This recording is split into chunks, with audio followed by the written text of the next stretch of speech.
আমাদের দেশে বেশ কয়েকখানা সেন্ট্রাল এজেন্সি আছে, যেরকম ED, CBI, NIA, narcotics control bureau, অনেকগুলোই আছে। তাদের মধ্যে দেখুন সব থেকে বেশি খবরে আসে ইডি এবং সিবিআই, ঠিক আছে। এনআইএও আসে, আসে না তাই নয়, বাট স্পেশালি ইলেকশনের সময় সব থেকে বেশি এগুলোরই আমরা নাম শুনি। তার মধ্যে সিবিআই হচ্ছে সেন্ট্রাল ব্যুরো অফ ইনভেস্টিগেশন, যেটা আপনার একটা স্পেশাল লয়ের আন্ডারে আসে। ফার্স্টলি ওটা ছিল Delhi police special establishments act, এবং প্রিভেনশন অফ করাপশন অ্যাক্টের আন্ডারেও ওদের পাওয়ার আছে। টেকনিক্যালি এটা পিএমওর আন্ডারে, একটা ডিপার্টমেন্টের আন্ডারে আসে, কিন্তু এটার অনেকগুলো ফাংশনিং সুপ্রিম কোর্ট একটা মানে ধরেন 20-25 বছর পুরনো একটা জাজমেন্টে, বিনীত নারায়ণ বলে, সেটাতে সুপ্রিম কোর্ট সেটাতে গাইডলাইনগুলো বানিয়ে দিয়েছিল যে এইভাবে সুপ্রিম কোর্ট এই সিবিআই চলবে। ইডি হচ্ছে আরেকটু পরে 2002 একটা ল, যেটা 2005-এ এনঅ্যাক্ট হয়, সেটা হচ্ছে prevention of money laundering act, সেটার আন্ডারে আসে এবং ফাংশন করে আন্ডার ফাইন্যান্স মিনিস্ট্রি। এটা নিজস্ব অনেকগুলো পাওয়ার আছে, হ্যাঁ, to independently look into, of course finance ministry সুপারভিশনে, টু ইন্ডিপেন্ডেন্টলি লুক ইন্টু অনেকগুলো ফাইন্যান্সিয়াল ইনভেস্টিগেশন। বাট ওরা আরবিআইয়েরও কিছু এনফোর্সমেন্টের কাজ করে। ইডি আর সিবিআইয়ের মধ্যে কিন্তু বেশ খানিকটা পার্থক্য আছে। দেখুন, সিবিআই বলতে পারেন এক ধরনের মানে বেসিক্যালি সেন্ট্রাল পুলিশ, একটু সফিস্টিকেটেড পুলিশ। হ্যাঁ, আমরা অনেক সময় যার জন্য দেখবেন কাগজে লেখা হয় প্রিমিয়ার ইনভেস্টিগেশন এজেন্সি। অ্যাকচুয়ালি প্রিমিয়ারের থেকেও মেন হচ্ছে, হ্যাঁ ওদের অনেক পাওয়ার আছে ঠিকই, বাট বিকজ সেন্ট্রাল বডি বলে একটু বেশি পাওয়ার আছে, রাইট। আপনার লোকাল পুলিশ এখানেই সীমাবদ্ধ একটা স্টেটের মধ্যে। তো সিবিআই হচ্ছে মাল্টি স্টেট অপারেশন করতে পারে। ইডি হচ্ছে, ইডির কিন্তু আগে একটা ব্যাপার ছিল যে ইডিকে বলতো অন্য পুলিশ বা অন্য কোনো এজেন্সি যখন কমপ্লেন্ট হবে, সেখানে যদি কোনো প্রসিডস অফ ক্রাইম তৈরি হয়, তাহলে সেইটার ওপরে ইডি ইনভেস্টিগেট করতো, ঠিক আছে। মানে ইনভেস্টিগেশন পাওয়ারের কথা আমি বলছি, আলাদা যে ওর যে এনফোর্সমেন্ট পাওয়ার সেটা আলাদা। হ্যাঁ, এটাই হচ্ছে সাধারণত মেন ডিফারেন্স এই দুটোর মধ্যে। এবার ইডি তার মধ্যে একটা, এবার বিকজ সিবিআই নর্মাল পুলিশের মতো, তো অনেকগুলো পুলিশের ওপরে যে কটা নিয়ম লাগু হয়, সেগুলো ইডির ওপরেও কিছু লাগু হয়, কিন্তু সিবিআইয়ের ওপরে কিন্তু পুলিশের মতো সিমিলার কিছু জিনিস লাগু হতো। যেরকম ধরে নিন কেউ যদি কনফেশন দেয় সিবিআইয়ের কাছে, হ্যাঁ, সেটা কিন্তু কোর্টে অ্যাডমিসিবল নয় যতক্ষণ না একজন গিয়ে ম্যাজিস্ট্রেটের কাছে সেটা বলে। কিন্তু ইডিকে বলা হয় কোয়াজাই জুডিশিয়াল অথরিটি। মানে আপনি আমি যদি ইন্টারোগেশন হচ্ছে, আপনি আমার ইন্টারোগেশন করছেন, এবার আমি কিছু এখানে বললাম, সেটা কিন্তু কোর্টে অ্যাকসেপ্ট হয়ে যাবে। 2019-এ যখন অ্যামেন্ডমেন্ট আসে, তখন ইডির অনেকগুলো পাওয়ার বেড়ে যায়, এবং সেগুলো সার্চ, সিজার, রেড, অ্যারেস্ট এই সমস্ত নিয়ে হয়। আগে অ্যাকচুয়ালি সিবিআইয়ের সবথেকে বড় রোলটা কেন ছিল, যেটা আমরা সবথেকে বেশি শুনতাম, তার কারণ হচ্ছে যে সিবিআই ছিল মেন, ওটাকে বলে প্রেডিকেট এজেন্সি আইনে। তো সিবিআইয়ের কাছে, সিবিআই আপনার উপরে ইনভেস্টিগেশন করে দিল। এবার সেখানে যদি আমি গিয়ে জানতে পারি যে হ্যাঁ একটা কারাপশন হয়েছে বা কোনো একটা ধরনের বড় যে কোনো ক্রাইম হয়েছে, সেখানে একটা XYZ অ্যামাউন্ট অফ মানি এক জায়গা থেকে আরেক জায়গায় গেছে, মানে ওটাকে বলে প্রসিডস অফ ক্রাইম। এবার ক্রাইমটাকে আপনি লন্ডার করে সোসাইটিতে ফেরত নিয়ে আসছেন।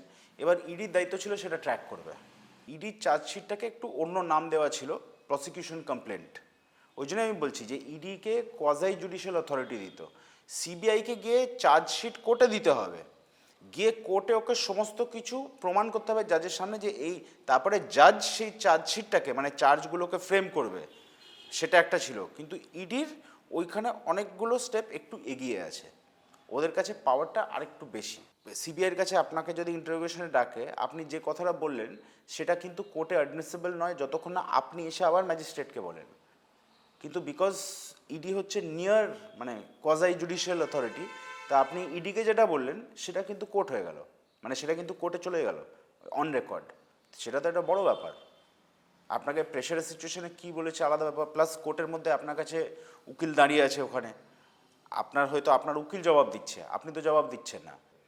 আপনি যদি পুরনো আইন জানেন, হ্যাঁ পুরনো আইনে একটা সময় ছিল পোটা এবং টাডা, ইউএপি এর আগে, দুটোই terrorism related act, prevention of terrorism act এবং terrorist and destructive activities act, right. এই দুটো লতে মানে বেশ কিছু কেসে দেখা গেছে পুরনো, যে এবং যেগুলো কোর্টে অনেক চর্চা হয়েছে এবং অনেক টাইম ওয়েস্টও হয়েছে, কোনো জায়গায় ভুল প্রসিকিউশন হয়েছে, কোনো জায়গায় ঠিক প্রসিকিউশন হওয়ার জায়গায় ডিলে হয়ে গেছে, রাইট? এগুলোই তো হয়। তো কনফেশন অ্যাকচুয়ালি ইউজ হতো না, মানে বাট এরা এই দুটো ল, এই দুটো আইন কনফেশন অ্যালাউ করতো। মানে আপনি যদি কনফেশনে বলে দেন যে হ্যাঁ আমি গিয়ে অমুক জায়গায় তমুক ইয়ে করেছি, এবার দেখুন কনফেশনে আমরা সবাই জানি ভারতবর্ষে কনফেশনে মেরে কনফেশন বার করানো কোনো নতুন ব্যাপার না, বা শুধু মারটা ব্যাপার হয় না। আপনাকে একটা এক্সাম দিতে পারি। একটা স্টোরি করার সময় একজনের সঙ্গে দেখা হয়েছিল, তাকে মাওয়িস্ট কেসে ধরে নিয়ে গেছে, আরবান মাওয়িস্ট বলে, আজ না বেশ বছর 10-12 আগেকার কথা। তো আমি পরে ওকে যখন ইন্টারভিউ করছি, ও বললো ওর কাছে নানান ধরনের এজেন্সি এসছে, ঠিক আছে, মহারাষ্ট্র পুলিশ, দিল্লি পুলিশ, সিবিআইয়েরও কিছু কোয়েরি ছিল, এনআইএ এসছে, বিকজ ফাইন্যান্সিয়াল কিছু ব্যাপার ছিল ওই জন্য আই থিঙ্ক ইনকাম ট্যাক্সের একটা ইনভেস্টিগেশনের কিছু লোক এসছে। এবারও আমাকে বিবরণ দিচ্ছে যে প্রতিটা লোক কী করে আলাদাভাবে আপনাকে ইন্টারোগেট করে। কেউ এসে গালাগাল দিচ্ছে, কেউ এসে সোজা একটা থাপ্পড় মেরে দিল, কেউ এসে কম্পিউটার খুলে বসে বলছে যে এটা বোঝাও, ঠিক আছে, মানে সবার আলাদা আলাদা ব্যাপার। এবার every agency has a way of operating, এবং এভরি এজেন্সি কী করে আপনাকে এই নট নেসেসারি যে মেরেই বা অন্য কোনো ফিজিক্যাল প্রেশার দিয়ে আপনাকে করবে, বাট আপনাকে একটা ঘরে বসিয়ে দিল। আমি অনেক লোকের সঙ্গে কথা বলেছি, রিসেন্টলি একজনের সঙ্গে কথা বলছিলাম এই মাস দেড়েক আগে, তাকে ইডি দেখেছিল, সে একজন ব্যবসায়ী, তার কোনো পলিটিক্যাল কোনো ব্যাপার নেই তাকে, এবং সে অনেক হাই ভ্যালুয়ের ট্রানজ্যাকশন করে, মানে শ কোটি টাকার ইনভেস্টমেন্ট এটা সেটা। এবার এইগুলোর কি বলুন তো নানান ধরনের কমপ্লায়েন্স থাকে, এবার সেই কমপ্লায়েন্স কোনো একটা জায়গায় মিসিং ছিল। একটা ব্যাংকের মানে মালিক চেঞ্জ হয়, এবার একে ডেকে নিয়েছে ইডি যে না তোমার এখানে এই ট্রানজ্যাকশনগুলোতে প্রবলেম, হ্যাঁ বেশি না, বেশ কয়েক কোটি টাকার ব্যাপার। এবার ওর কাছে পুরো সব কিছু আছে, ব্যাপারটা হচ্ছে যে ও আলটিমেটলি স্যাটিসফাই করে দিল, কিন্তু তার আগে দুদিন ও গিয়ে কিন্তু ইডির অফিসের পাশে শুধু বসেছিল। যে কোনো মানুষ যার এগেনস্টে একটা কেস আছে আপনাকে ইন্টারোগেশনে ঢোকাতেও হবে না, আপনাকে রিমান্ডেও নিতে হবে না। যদি মানে বড় সে বড় আপনি লোক বলতে পারেন যারা সিকিউরিটি নিয়েও ঘুরছে নেতারা, তাকে আপনি সিকিউরিটিটা ছেড়ে দিয়ে একটা পুলিশ অফিসারে মানে রুমের বাইরে আপনি বসিয়ে দিন, হ্যাঁ সে এমনি টেনশনে তার ঘাম বেরিয়ে যাবে, রাইট? তো অনেক ধরনের টেকনিক থাকে, এবার সেখানে সে জায়গায় কি বলে দিল। প্লাস দেখুন সবার মানে একটা ডিউটি আছে, বা মানে তার উপরে ল সেজ যে আপনাকে ইনভেস্টিগেশনের সঙ্গে কোঅপারেট করতে হবে, রাইট? যে আপনি কোঅপারেশন বন্ধ করে দেবেন তখনই বলে দেবে অ্যারেস্ট করে নিল আপনাকে, যে নট কোঅপারেটিং ইনভেস্টিগেশন, তাই তো রিমান্ডে এটাই বলে। তো এই যখন কোঅপারেশনের স্পিরিটে আপনি হয়তো কনটেক্সটে কিছু বললেন, সেটা আপনার এগেনস্টে ইউজ করে মানে আপনার এগেনস্টে মানে ওটা কোর্টে বলে দিল। এবার অনেক কিছু এইগুলো আছে জানেন তো, যেগুলো মানে ইডির একটু এক্সট্রা পাওয়ার অলওয়েজই ছিল, এবার সেই পাওয়ারটা আপনি কতটা বাড়াবেন সেটার উপরে কিছু চেক ছিল, সেই চেকগুলো হয়তো কিছু কিছু কেসে আমরা দেখছি যে এখন একটু বেশি এগিয়ে গেছে। কারাপশন বা অর্গানাইজ ক্রাইমে তিনটে এলিমেন্ট থাকে: ব্যুরোক্র্যাট, পলিটিশিয়ান, বিজনেসম্যান। ব্যুরোক্র্যাট বলতে আপনার সে পুলিশও হতে পারে, অ্যাডমিনিস্ট্রেটিভ অফিসারও হতে পারে, হ্যাঁ মানে আইএএস এটসেট্রা হতে পারে। আর পলিটিশিয়ান বলতে যে কোনো পলিটিশিয়ান, যে ইলেক্টেড রিপ্রেজেন্টেটিভ টেকনিক্যালি, হ্যাঁ মিনিস্টারও হতে পারে, এমএলএ এমপিও হতে পারে। এবং থার্ড হচ্ছে বিজনেসম্যান। এবার এই যে বিজনেসম্যান, এবার দেখুন বিজনেসম্যানের রোলটা কোথায় আসছে, সে তার নিজের ফেভারের জন্য বা কোনো একটা কাজের জন্য সেটা কাজ করাচ্ছে। পলিটিশিয়ান বা ব্যুরোক্র্যাট সেটার জন্য টাকা নিয়ে সে কাজটা করাচ্ছে, রাইট? এবার এইখানে একটা অর্থ তো তৈরি হচ্ছে ইললিগালি, সেটাকে বলে প্রসিডস অফ ক্রাইম কারাপশনে। এবার যদি আমি মানুষ পাচারের বলি তখন লোকের জন্য বুঝতে খুব ইজি হয়ে যায়, বিকজ আপনি জানেন যে সেটা একটা খারাপ জিনিস, বা আপনি জানেন যে মানে একটা মরালিটিও একটা বিশাল ইয়ে ব্যাপার আছে। বা ড্রাগস বিক্রি হচ্ছে, কিলো কিলো হেরোইন বিক্রি হচ্ছে। এই যে আমরা শুনলাম এই গুজরাটের পোতে কত হাজার কিলো কত টানের হেরোইন পাওয়া গেল, সে টাকাটা কোথায়? সে টাকাটা তো কাউকে খুঁজতে হবে, আমি যে শুধু যে লোকটা করছি সেটাকে ধরলে তো হবে না। ওই টাকাটা তো একটা প্রসিডস অফ ক্রাইম হয়েছে, এবং ক্রিমিনাল নেটওয়ার্ককে বন্ধ করার এটাই উপায় দেখা গেছে যে আপনাকে ওটাকে ফাইন্যান্সিয়ালটাও আপনাকে ট্র্যাক করে নিয়ে আপনাকে দেখতে হবে। বা টেররিস্ট অর্গানাইজেশন, আপনি টেররিস্টকে ধরলেন, কিন্তু তার যতক্ষণ না আপনি টেররিস্ট তো কী বেসিসে আইডিওলজি, আপনি একজনকে ধরলেন, একটা মাস্টার মাইন্ডকেও ধরে নিলেন, তারপরে আরেকজন তৈরি হয়ে যাবে, কিন্তু তার যদি ফান্ডিংটা শেষ হয়ে যায় তার পক্ষে আবার উঠে দাঁড়ানোটা খুব টাফ, রাইট? সো এই এই সূত্রে ইডি তৈরি হয়। এবার এগুলো এগুলো হচ্ছে খুব মানে কি বলবো, মানে ইউটোপিয়ান বা মানে এটা হচ্ছে আইডিয়ালিস্টিক স্টেট যে শুধু এই কাজটার জন্যই করবে। মিসইউজ তো দেখুন বললাম শুরুর থেকেই হচ্ছে, সমস্ত পুলিশ ফোর্স যে কটা আছে সে কটাই মিসইউজ হচ্ছে। দেখুন যে কোনো পুলিশের সংস্থা অলওয়েজ আমাদের ভারতের হিস্ট্রিতে অলওয়েজ মিসইউজ হয়েছে। এমার্জেন্সির সময় হয়েছে, তার আগেও হয়েছে, তার পরেও হয়েছে, রাজীব গান্ধীর সময় হয়েছে, অনেক লোকের সময় হয়েছে। যে মানে বেসিক্যালি পুলিশটাকে, যে কোনো পুলিশ এজেন্সি তাদেরকে এমনভাবে পলিটিশিয়ানরা ইউজ করেছে মানে অ্যাজ ইফ তাদের পার্সোনাল এনফোর্সমেন্ট এজেন্সি। এবার আমরা মানে যাই দেখি এটা কিন্তু কারেন্ট সিচুয়েশন অ্যাটলিস্ট, মানে এটা কংগ্রেসও একসময় ইউজ করেছে, যখন আমরা ইউপিএর টাইমে দেখেছি, কংগ্রেস হোক বা যারা এখন অপোজিশনে। এবার এখন বিজেপি পাওয়ারে, তো এটা বেসিক্যালি আলটিমেটলি কী হয়, এটা আমরা যে কথাটা বলছি এটা বয়েলস ডাউন টু বিজেপি ভার্সেস মানে রেস্ট অফ দ্য পার্টিস, তাই না? আমরা কথাটা বাংলায় ইউজ করি অর্থ পাচার, মানি লন্ডারিং।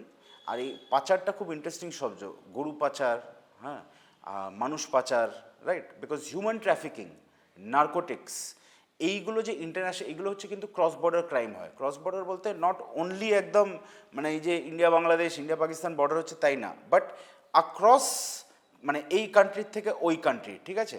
তো ইন্টারন্যাশনালি আপনার যদি আইনগুলো ডিফারেন্ট হয়, আপনি কোনোদিনও এই ক্রাইমগুলোকে ট্র্যাক করতে পারবেন না, রাইট? সেই জন্য একটা মডেল ল তৈরি হয়েছিল এবং সেই লয়ের আন্ডারে সমস্ত কান্ট্রিরা মোরাললেস সিমিলার লজ বানিয়েছে, রাইট? যাতে আমি এই দেশে গেলেও যতটা প্রসিকিউশন করতে পারি, পাকিস্তানে যদি যেন আমি ততটা প্রসিকিউশন করতে পারি, ইংল্যান্ডে গেলেও যেন ততটা প্রসিকিউশন করতে পারি। এবার সেই জন্যই এই আইনটা আনা হয়েছিল। একদিক দিয়ে আপনি যদি দেখেন এটা কিন্তু জনসাধারণের জন্য কিন্তু একটা ভালো জিনিস, যে তারা যদি কারাপ্ট নেতা, কারাপ্ট ব্যুরোক্র্যাট তাদের পেছনে শুধু যায় না, তারা যে টাকাটা সংগ্রহ করছে সেই টাকাটা শেষ করে দেয়, তাহলে কালকে কিন্তু সেম নেতা আবার দাঁড়াতে পারবে না টেকনিক্যালি, রাইট? ধরে নিন আমি ইন্ডিপেন্ডেন্ট ক্যান্ডিডেট এখানে দাঁড়াই, আমি এবার একটা কারাপশন করলাম, আমার কাছে 1000 কোটি টাকা, 500 কোটি টাকা হয়ে গেল, পরের ইলেকশন তো আমি এমনি ধুয়ে মুছে আমি এমনি জিতে যাবো টাকা খাইয়ে খাইয়ে, হতেই পারে। বিকজ আর কিছু না, মানে আমি বলছি না যে কাউকে ব্রাইব করছে, বাট সে যে টাকাটা খরচা করলে তার ক্যাম্পেইনটা ডেফিনেটলি বেটার হবে। সে ভুয়ো ক্যাম্পেইন মানে একদম খুব বড় ক্যাম্পেইন করে দিল সেটার জন্য। এই যে ধরে নিন ইলেকশনের আগে যে অ্যারেস্ট, ইলেকশনের আগে কাকে কাকে, হেমন্ত সোরেন, অরবিন্দ কেজরিওয়াল, এদের যে অ্যারেস্ট করা হলো, এইগুলো কিন্তু তারপরে এই যে বিআরএসের নেতা ওনাকে অ্যারেস্ট করা হলো, এইগুলো কিন্তু দেখুন মানে এই টাইমিংটা শোজ ভেরি ব্যাড। যেই টাইমিংটা ব্যাড হবে অমনি অপোজিশনে আওয়াজটা করুক, কিন্তু লোকেও পাবলিক জনসাধারণ কিন্তু দেখছে, তারা বলছে যে হ্যাঁ সত্যি কিন্তু টাইমিংটা খারাপ। দেখুন আমরা সবাই জানি যে কোনো পলিটিক্যাল পার্টি কিভাবে চলে। একটা পলিটিক্যাল পার্টি চালাতে গেলে অনেকগুলো টাকা লাগে, বিজেপিরও অনেক টাকা লাগে, টিএমসিরও টাকা লাগে, কংগ্রেসেরও টাকা লাগে, সবের টাকা লাগে। এবার কোনো পার্টির অ্যাকাউন্ট ফ্রিজ করে দিল, ইলেকট্রাল বন্ড শেষ হয়ে গেল, হ্যাঁ, টাকার সোর্স আটকে দিল, তো সে পার্টিতে ফাংশন করতে পারবে না। সিমিলারলি আমি যদি ইডিকে ইউজ করে দিই যে তুমি যাও গিয়ে তুমি করে দাও, ইডি খোঁজবিন করলো, ইনভেস্টিগেশন করলো, ইডি ইনভেস্টিগেশন করে দেখলো যে XYZ নেতা সে তার থেকে টাকা নিয়েছে। যেমন ধরে নিন আমরা দেখেছি স্টিং ভিডিওতে একজন আসছে, সে বিভিন্ন নেতাকে এত এত কারি কারি টাকা দিয়ে যাচ্ছে। হ্যাঁ, অফকোর্স তারা এই নয় যে শুধু পার্টি চালাবার জন্য করছে এবং সেই টাকাটা নিয়ে পার্টিকে চালিয়ে তারপরে তারা মানে দেশ চালাচ্ছে বা রাজ্য চালাচ্ছে, সেটাও সত্যি নয়। তারাও কিনে কিন্তু সবথেকে বড় গাড়িগুলো কিনছে, 50খানা ফ্ল্যাট কিনছে এবং মানে বেনামি করে ফ্ল্যাট কিনছে। এগুলো তো আমরা রিসেন্টলি দেখেছি, আমরা পশ্চিমবঙ্গে বসেছি, পশ্চিমবঙ্গতেই দেখেছি। পশ্চিমবঙ্গের এক্সাম্পলটা ইজি, সেইটার উত্তরটা কে দেবে জনসাধারণকে? সেটাও তো কাউকে দিতে হবে। এবার যাকে গিয়ে ধরছে, যে ধরাচ্ছে সে তো ভুলই, কারণ সে মিসইউজ করছে, এবং যাকে গিয়ে ধরাচ্ছে, যাকে ধরছে সেও তো ভুল। তো ভুলটা আছে বলেই তো ধরতে পারছে। এবার কি হয়ে গেল যে এই এই যে একটা বিশাল বড় একটা ইন্ডাস্ট্রি, যেটা লোকে জনসাধারণ বোধহয় বোঝে না। কিন্তু সব থেকে বড় ইন্ডাস্ট্রি আমার মনে হচ্ছে যে এখনকার দিন হচ্ছে ইলেকশন, পলিটিক্স নয় কিন্তু, but I am talking about election specifically. এবার আপনার ইলেকশন কমিশনও আছে, ইলেকশন কমিশনও সবসময় কিন্তু ফেয়ার এবং ইম্পার্শিয়াল বলে সব জায়গায় বলা যায় না, নাহলে সুপ্রিম কোর্টে এতগুলো কেস হতো না ইলেকশন কমিশনের নামে, রাইট? সিমিলারলি ইলেকশনের একটা যে এত বড় ইন্ডাস্ট্রি আছে, সেই ইন্ডাস্ট্রি কিন্তু মানুষ বোঝে না। মানুষ ভাবছে যে এটা বোধহয় সত্যিই একটা দেশ চালাবার জন্য অনেক কিছু হচ্ছে, কিন্তু আজকে আপনি বলুন কটা পার্টিতে 500 যত এমএলএ আছে তাদের মধ্যে 543 এমএলএ, 543 মেম্বার্স অফ পার্লামেন্ট আছে, তাদের মধ্যে কতজন হচ্ছে যারা অল্প টাকায় বা মানে গরিব ঘর থেকে এসে অ্যাকচুয়ালি মানে এসে তারা নিজেরা লড়ে তারা উঠে দাঁড়িয়েছে। আপনি যদি মেরিটও বলেন, মেরিটওয়ালা তো অনেক লোক আছে, কিন্তু টাকা আজকালকার দিনে কোটি কোটি টাকা ছাড়া it is not possible to become an MP. Why? Because আপনি এটা এরকম একটা ইলেকশন ইন্ডাস্ট্রিয়াল কমপ্লেক্স তৈরি করে দিয়েছেন পুরো। Election is a big industry. আমি বলছি না যে politics is an industry, politics তো সব মানুষই করছে কিছু না কিছু লেভেলে। আপনি যদি সিপিএমের নাম নেন, এখনও কিন্তু এতগুলো লেফট ইউনিয়ন আছে, দ্যাট ইজ নট নেসেসারি যে ওরা কিন্তু ইউনিয়নে খুব স্ট্রং লেফট পার্টিগুলো, কিন্তু ইলেকট্রালি তারা ভোট পায় না হয়তো, কিন্তু ইউনিয়নে তো সত্যিই স্ট্রং, তারা তাদের নিজের কাজ করতে থাকছে, গুড, ওয়েল অ্যান্ড গুড, কারুর তো বেনিফিট হচ্ছে, আমার হোক না হোক সেটা আলাদা ব্যাপার, বাট আপনি যদি ওভারঅল দেখেন তো হচ্ছেই। শুধু ব্ল্যাক মানি বলতে যে ক্যাশ সেটা একটা জিনিস নয়, কিন্তু ক্যাশ ফেরত চলে আসবে সিস্টেম্যাটিক, ক্যাশটা ইজ নট দ্য ইস্যু। এই জন্যেই ইডির নতুন যে মানে যে অ্যামেন্ডমেন্টগুলো হয়েছে এগুলো কিন্তু খুব ক্রুশিয়াল অ্যামেন্ডমেন্ট। ক্রুশিয়াল অ্যামেন্ডমেন্ট বলতে কিন্তু কথাটা বুঝবেন, ক্রুশিয়াল অ্যামেন্ডমেন্ট বলতে এগুলো হচ্ছে বাই ইন্টেন্ট, স্পিরিট, উদ্দেশ্যমূলকভাবে এগুলো কিন্তু খুব ভালো ভালো অ্যামেন্ডমেন্ট। ব্ল্যাক মানি মানে শুধু ক্যাশ নয়, কিন্তু টাকাটা তো লন্ডার হচ্ছে, যেটা আপনাকে বললাম আগে, অর্থ পাচার। হ্যাঁ, তো এই অর্থ পাচারটা আটকাবার জন্য অনেকগুলো নতুন নিয়ম এসছে, সেগুলো লোকে জানলে অ্যাকচুয়ালি ভালো হয়, এবং কি যে মানে সেটাতে লোকে জানলে ভালো হয়, এই জন্যে তাহলে অ্যাটলিস্ট স্পিরিটটা বুঝতে পারবে লটার, এবং তাহলে বলতে পারবে যে হ্যাঁ ইডি সত্যি নিজের কাজ করছে না। একটা হচ্ছে যে আগে এই যে ধরে নিন এই যে টাকাটা পাস করছে নানান ধরনের কোম্পানির মধ্যে দিয়ে, হ্যাঁ, তো সেটাতে কে রেসপন্সিবল?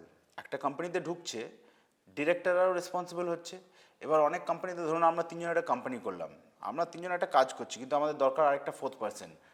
আমরা এক্সপাইজের দাদা করলাম অমুকদাকে, অমুকদা তুমি ডিরেক্টর হয়ে যাবে, হ্যাঁ ভালো। এবার সে হয়তো তার সিভিতে লিখছে বা কার্ডে লিখছে ডিরেক্টর অফ এক্সপাইজেড কোম্পানি, তার কাছে এটা, আরে এটা তো ক্লাব নয়, এটা তো সোশ্যাল মানে মানে পাড়ার ক্লাবও নয়, বা কোনো ওই কলোনিয়াল যেসব হয় বড় ক্লাব সেই ক্লাবও নয় যে ক্লাবের মেম্বার হয়ে গেলাম। একটা ডিরেক্টর হতে গেলে একটা রেসপন্সিবিলিটি থাকে, আপনার আইনের আন্ডারে অনেকগুলো রেসপন্সিবিলিটি আছে। এই অর্নামেন্টাল ডিরেক্টর একটা কথা ব্যবহার হতো, এখন অর্নামেন্টাল ডিরেক্টর দরকার নেই, আপনার যদি ফাংশনই অ্যাড না করে গেট আউট, আর যদি আপনি ফাংশনিংয়ে থাকেন তাহলে আপনিও রেসপন্সিবল। সো নতুন লতে ডিরেক্টররাও কোয়েশ্চেন করতে পারি যে শেল কোম্পানির মধ্যে দিয়ে কেন গেছে টাকা, আচ্ছা তাহলে এটা কি শেল কোম্পানি? আচ্ছা সিএ খুব ইম্পর্টেন্ট। আমি 2017 সালে একটা বড় স্টোরি করেছিলাম, তখন আউটলুক ম্যাগাজিনে কাজ করতাম, হ্যাঁ, একটা বড় স্টোরি করেছিলাম, এবং আপনি সিএ বিশ্বাস করবেন না, সে যত মানে দেওয়ালের খোপচের মধ্যে যে সিএ আছে, মানে 5 জন মিলে একটা ঘরে কাজ করছে, সেখান থেকে নিয়ে যে বিগ ফোর, হ্যাঁ, যে বিগ ফোর বলতে আমরা যাদেরকে বলি পিডব্লিউসি, কেপিএমজি, ইএনওয়াই এটসেট্রা, সব যে কটা আছে তারাও কিন্তু কোনো না কোনোভাবে এইসব জিনিস করে। সত্যমে স্ক্যাম আপনার মনে থাকবে, ওটা তো খুব বড় হয়ে গেছিলো, সেছাড়া অনেক আছে। কেপিএমজির কোয়েশ্চেন উঠেছিল যখন গুপ্তাজ বলে একটা ফেমাস কেস হয়েছিল আফ্রিকার মধ্যে, ইন্ডিয়ার গুপ্তারা ওখানে মানে অনেক টাকা এ করেছিল, কেপিএমজি ওদের অনেক কিছু করেছিল, বিশাল ইনভেস্টিগেশন অনেক কিছু বেরিয়েছে, তো ওইগুলো করেছিলাম। এবার ছোটোর দিকে আপনি দেখুন, আমরা কলকাতা শহরে বসে আছি, ছোট যে সিএ হয় আমরা সবাই জানি, জানি না পাবলিকে অতটা মানে অ্যাওয়ারনেস আছে কিনা, কিন্তু ক্যালকাটা জানেন আপনি পুরো ভারতবর্ষ জুড়ে একটা বিশাল নাম আছে একটা জিনিসের, যে সব থেকে বেশি শেল কোম্পানি এবং সব থেকে বেশি মানি লন্ডারিং কলকাতার দিয়ে হয়। মানে কলকাতায় এরকম নানান ধরনের কোম্পানি আছে, কিছু ওই বড় বাজার এটসেট্রা অফিস পাড়ার চত্বরে আছে, কিছু হাওড়াতেও আছে, একই অ্যাড্রেস, এই 20খানা 25খানা কোম্পানি, এবং সেই কোম্পানিগুলোকে মানে বলে না সুটকেস কোম্পানি, মানে বাক্স কোম্পানি, শুধু বাক্স আছে, ওর ভেতরে টাকা ঢুকছে একদিক দিয়ে আরেক দিকে বেরিয়ে যাচ্ছে। এবং একটা এই স্টোরিটা করতে আমি দেখেছিলাম, ইন্ডিয়ার একটা খুব বড় ল ফার্ম, হ্যাঁ, তার পার্টনার, তার নামে দেখছি আমি সেও ডিরেক্টর আছে 5টা কোম্পানিতে, এবং সে তার ক্লায়েন্টদের টাকা এখান দিয়ে ঘুরিয়ে দেয়। মানে এগুলো অবশ্যই বা ইনকাম ট্যাক্স, তাদের ইনভেস্টিগেশন সব বেরোয় ঠিকই, বাট এটা তো ক্রাইম হলো না। সেই ক্রাইমটা কে ধরবে? সেই ক্রাইমটা ধরবে ইডি। তো এই যে সংশোধনগুলো এসছে, এবং সেটা করছে কে? চার্টার্ড অ্যাকাউন্টেন্টও রেসপন্সিবল।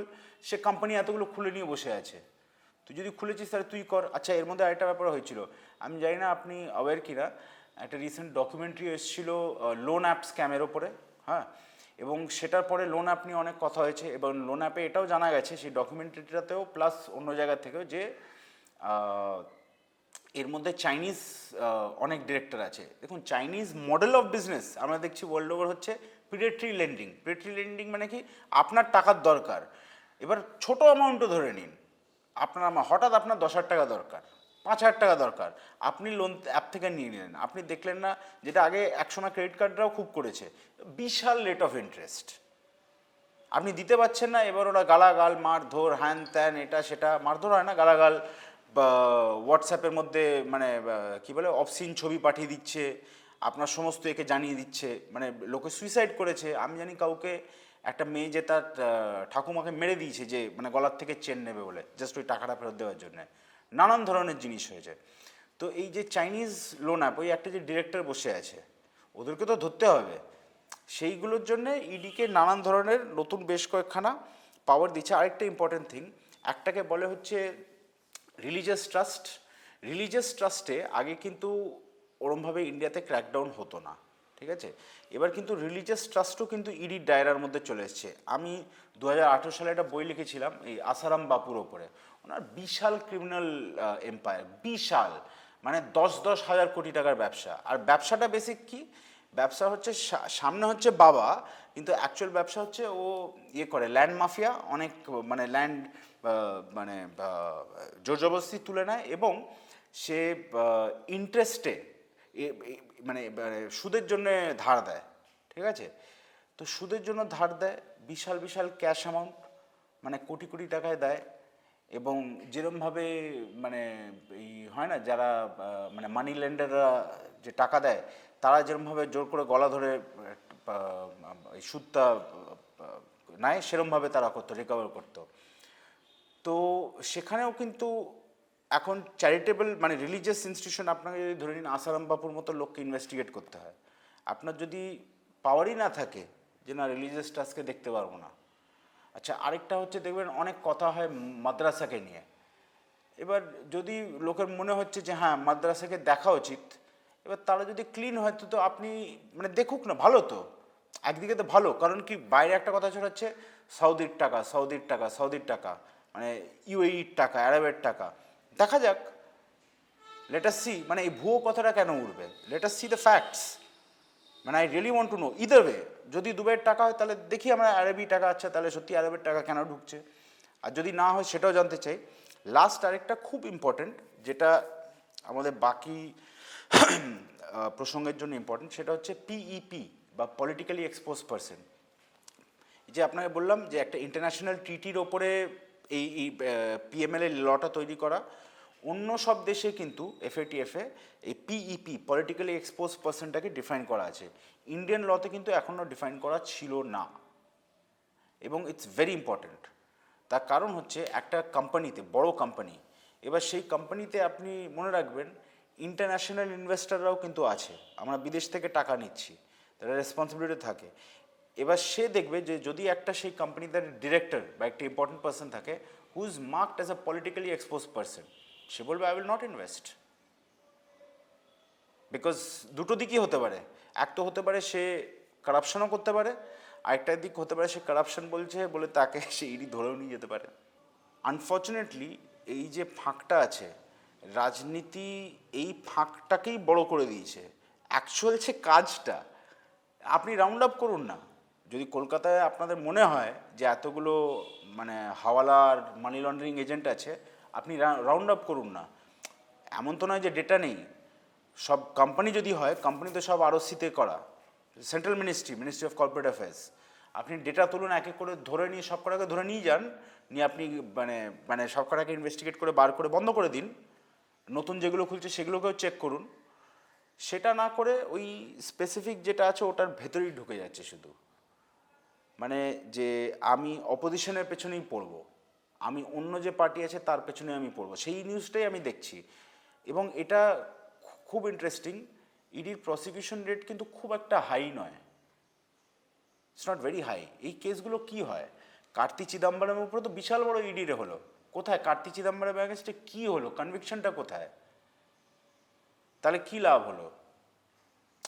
বিজেপি যে এসছিল, বিজেপি তো সিবিআইকে দিয়ে বা কারাপশন শেষ করবো বলে অনেকগুলো জিনিস বলেছিল, 2G AG এটা সেটা হ্যান ত্যান, চলুন 2G পুরনো কেস, 2G ভুলে যান, কিন্তু বিজেপি আসার পরেও তো অনেকগুলো কেস তৈরি হয়েছে, সেগুলো কোথায়? 10 বছরের কনভিকশন নেই কেন?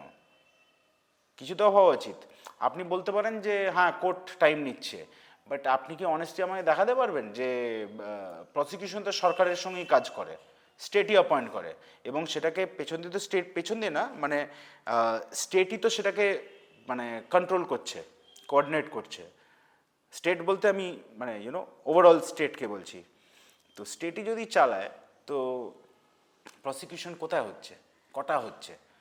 যদি হতো তাহলে তো বিজেপি সেটা নিয়ে দাঁড়াতো না, বলতো যে আমি এই দেখো 2 লক্ষ লোককে আমি প্রসিকিউট করে দিয়েছি। লোক দেখানো বলতে দেখুন, একটা প্রেশার তো সৃষ্টি হলো অপোজিশনের উপরে, আরেকটা হচ্ছে আমাদের দেশে একটা খুব ভালো জিনিস আছে, সেটা হচ্ছে হেডলাইন চালানো। মানে আমরা হেডলাইন নিয়ে নিলাম, হেডলাইনটা আমরা তৈরি করে দিলাম। হেডলাইনটা দিলে কি হলো, অপটিক্স, আমি আর আপনি দেখছি যে হ্যাঁ আরে বাবা এটা হয়ে গেল। এবার পরে গিয়ে দেখুন আমরা খুঁজে বার করলাম যে বিশাল একটা ব্যাপার। আপনি দেখুন আমাদের দেশে ইনভেস্টিগেটিভ জার্নালিজম কেন শেষ হয়ে গেছে, বিকজ আমি দুদিন যদি ওই স্টোরিটাতে থাকি আমি জেনে যাবো যে সত্যিটা কি। তো ইনভেস্টিগেটিভ জার্নালিজম দরকার নেই, সত্যি জেনে কি হবে? আপনি ওই কাগজে শুধু বা টিভিতে ওই নিচে টিকার চলছে অতটা অবধি দেখুন, তার বাইরে দেখবেন না। বাকি ওই 2 ঘন্টা আমরা ডিসকাশন করি রাজনীতির ওপরে, তাতে লোকে পপকর্ন খেতে খেতে দেখবে, হয়ে গেল, দিন শেষ। ইডি জবে থেকে ফর্ম হয়েছিল থেকে 2014 পর্যন্ত 100+ তারা বোধহয় সার্চ সিজার রেড ফেড করেছিল। আর বিজেপি গভর্নমেন্ট আসার পরে মানে 2014 থেকে 24-এর মধ্যে সেটা হচ্ছে 3000-এর বেশি, মানে 100 8 বছরে, আবার পরের 8 বছরে এই 10 বছরে 100, আবার পরের 10 বছরে 3000+। তার মানে এটাতেই আমরা বুঝতে পারছি যে এটাই মেন এজেন্সি হয়ে গেছে অফ ফলোয়িং আপ। অনেক লোকের ওপরই এই ইডির থেকে রেড হয়েছে, আমরা শুনেছি জার্নালিস্টদের ওপর হয়েছে, অ্যাক্টিভিস্টদের ওপরে হয়েছে, কিন্তু ফোকাসটা সব থেকে বেশি এসছে পলিটিশিয়ানদের ওপরে। আমরা কিছু এক্সাম্পলও দেখেছি যে যেখানে স্টেটে ইলেকশন চলছে সেই স্টেটে মানে অপোজিশন লিডারের ওপরে হঠাৎ ইডির কোয়েশ্চেন, তারপরেই কিছু অপোজিশনের থেকে এমএলএ ছেড়ে বিজেপি ঢুকে যাচ্ছে, ঠিক আছে? আরে দুটো ইন্টারেস্টিং ঘটনা আছে মানে যেগুলো বেঙ্গলের সঙ্গে জড়িত, তো সেই নিয়ে মানে প্রশ্ন আছে, আমারই প্রশ্ন বলতে পারেন, মানে আমি উত্তর দেওয়ার চেষ্টা করছি কিন্তু আমার প্রশ্ন। একটা হচ্ছে যেটা মানে দুটো ফেমাস তো আমরা জানি, সারদা এবং নারদা। সারদাতে তো আই থিঙ্ক ওই চিঠিতে লেখা ছিল না, হেমন্ত বিশ্ব শর্মার নামও তো ছিল, ওনার স্ত্রীকে কোনো সময় কোয়েশ্চেন করেছিল, কিন্তু তার কয়েক মাস পরে উনি বিজেপিতে চলে যান, তারপর আমরা কোনোদিনও শুনতে পাইনি সেটা কথা।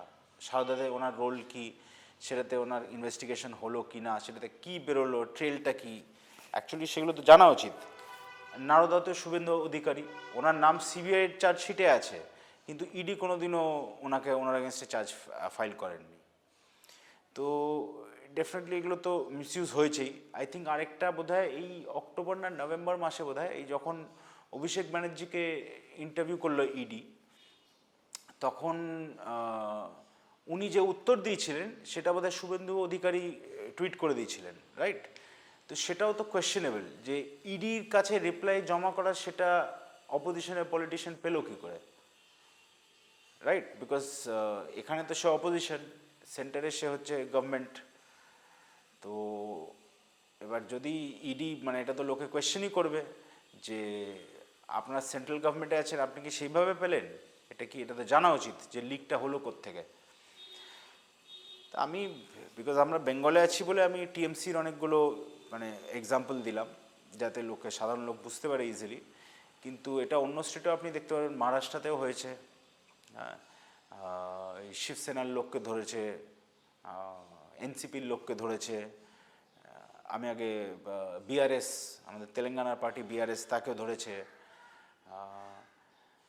তো এই এক্সাম্পলগুলোতে আমরা বুঝতে পারি যে ফাঁক রয়েছে ওটাকে মিসইউজ করার জন্যে। অটোমেটিকলি এবার ওই যে 100টা যে রেড হয়েছে ফার্স্ট 10 বছরে এবং তারপরে পরের 10 বছরে 3000+ রেড হয়েছে, লোকে কোয়েশ্চেন করবে যে সে রেডটা কি ব্যাপার, মানে তার মানে লোকে ভাববে, এটাই অটোমেটিকলি তো কনক্লুড করবে লোকে না যে তাহলে এই রেডগুলো এই সমস্ত পলিটিক্যাল, এবং যেখানেই মানে বিজেপির সঙ্গে কোনো তর্কাতর্কি হচ্ছে, বিজেপির সঙ্গে যখনই কোনো কনফ্রন্টেশন হচ্ছে কোনো পলিটিক্যাল পার্টির, সেই অপোজিশনের সেই লোকগুলো তাদের ওপরেই কিন্তু, সেই পার্টির লোকের ওপরেই কিন্তু কেসটা তৈরি হচ্ছে। এমন তো নয় যে মানে বিজেপিতে কারাপশন নেই, সেটা তো নট পসিবল। এরকম তো মানে যেরকম বিজেপি এসে একটা শুরুতে এসে, আপনি মনে আছে জানি না, প্রথমের 5 বছরে বিজেপি কিন্তু একটা জিনিস নিয়ে অনেক কথা বলেছিল, সেটা হচ্ছে যে অ্যান্টি ন্যাশনাল, এটা খুব শোনা যেত এবং সেই নিয়ে অনেকগুলো কেসও হয়, সেডিশনের কেস হয়, হ্যাঁ, ইউএপিএর পরে কেস হয়, পরে ইউএপিএর নিয়মও চেঞ্জ হয়ে যায়। আগে ছিল যে টেরর অর্গানাইজেশনের পার্ট হতে হবে, এখন হয়ে গেছে যে আপনি ইন্ডিভিজুয়াল হিসেবে আপনি টেররিস্ট হতে পারেন, রাইট? একদিক দিয়ে ওটা ভালো, কিন্তু আরেক দিক দিয়ে এটা প্রবলেম ক্রিয়েট করে দিয়েছে। এবারে যে অ্যান্টি ন্যাশনাল বলতো, করতে করতে, হ্যাঁ ঠিকই কথা, অনেক লোকই হতে পারে, সে তো আপনি জানেন না পার্টিতে ঢোকার আগে যে সে চায়নার লোকের সঙ্গে কি পাকিস্তানের লোকের সঙ্গে কথা বলছেন, সেটা কেউ জানতে পারে না। সিমিলারলি তো বিজেপির লোকও আমরা দেখেছি সেন্ট্রাল ইন্ডিয়াতে যে তারা পাকিস্তানকে সিগারেট বিক্রি করছিল, তার অ্যালিগেশনে তারা ধরা পড়েছে। সেই কেসগুলো কোথায়, সেগুলো তো আমরা দেখতে পারি না। এগুলো অ্যাকচুয়ালি বললাম না, এই ফলো করার ব্যাপার আছে, কেউ ফলো করতে দেবে না আপনাকে।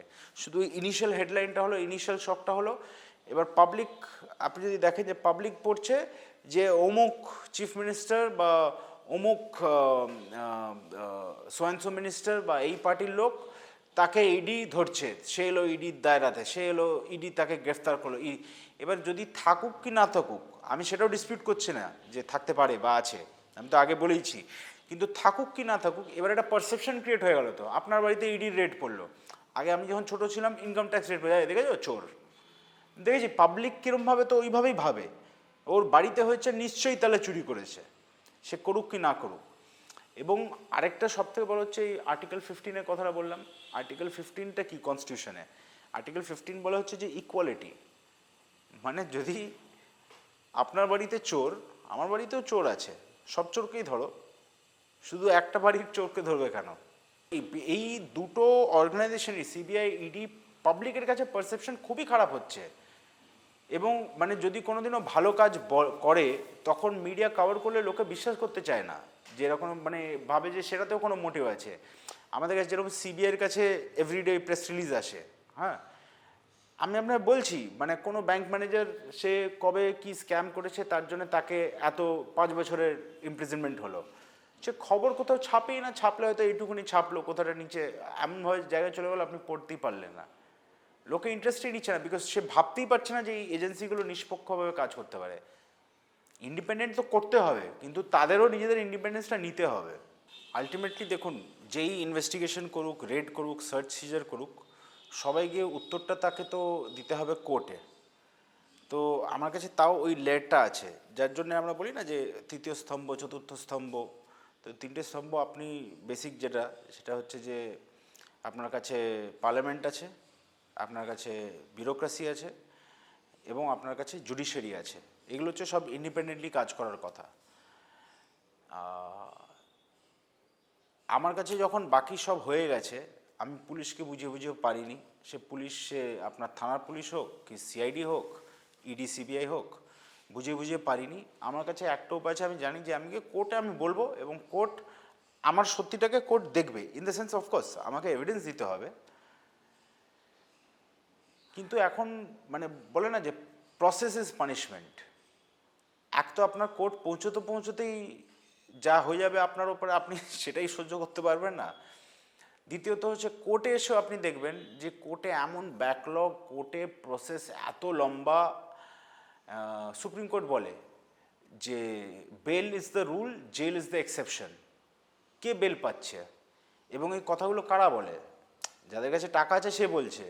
হাজার হাজার লোক সমস্ত পুরো দেশে মানে উইদাউট বেল পড়ে আছে। এমনও লোক হয়, মানে আমরা এই যে কোভিডের সময় দেখলাম অনেক লোককে জেল থেকে ছেড়ে দিল মানে কি তাদের মানে ক্রাউডিংটা শেষ করার জন্য, হয়তো ক্রাউডিং নিয়ে কথা চলছে না ক্যালকাটা হাইকোর্টে। তো এই যে ডিকনজেস্ট করার জন্য জেল থেকে লোককে ছাড়লো। মানে স্টাডিজ করে, এছাড়াও অনেক স্টাডি করে দেখা গেছে যে জেলে অনেক লোক আছে যারা লয়ার অ্যাফোর্ড করতে পারে না ভালো, কিন্তু সে অ্যাজ অ্যান আন্ডার ট্রায়াল সে হাফের বেশি সেন্টেন্স পার করে দিয়েছে। মানে এটা তো একটা অদ্ভুত সিচুয়েশন। তার মানে তো কোর্টও তার রোলটা কোথাও না কোথাও একটা মিস করছে। আমি বলছি না যে উইলিংলি কোর্ট এটা করছে, আমার পয়েন্ট হচ্ছে যে মানে কোর্টের এত ব্যাকলগ বা এমন হয়ে গেছে প্রসেস, এত টেকনিক্যাল হয়ে গেছে। টেকনিক্যালিটি দরকার ডেফিনেটলি, বাট ওই টেকনিক্যালিটির মধ্যে এমন আমরা ফেসে গেছি, ওই একটা টেকনিক্যাল মিস হয়ে গেল, কোর্টে আবার ডেট লেগে গেল, আবার চলে গেল। এবার যে টাকা দিতে পারবে সে ভালো উকিল নিয়ে এসে সে একটা ডেট কাছে নিয়ে নিতে পারবে, সে উকিল প্রেস করে করে না আমি লর্ড এই জন্য হ্যান ত্যান। যে ভালো উকিল পারলো না, যে লিগাল সার্ভিসে যাচ্ছে, এটা পেলো। তো একটা কোর্ট আলটিমেটলি যখন জাজ করবে, আমি তো বলতে পারবো না, আমার জুডিশিয়াল কোনো ব্যাকগ্রাউন্ড নেই, কিন্তু অনেক বছর সুপ্রিম কোর্ট কভার করেছি। আর আনফর্চুনেটলি আমাদের দেশে অনেক জাজ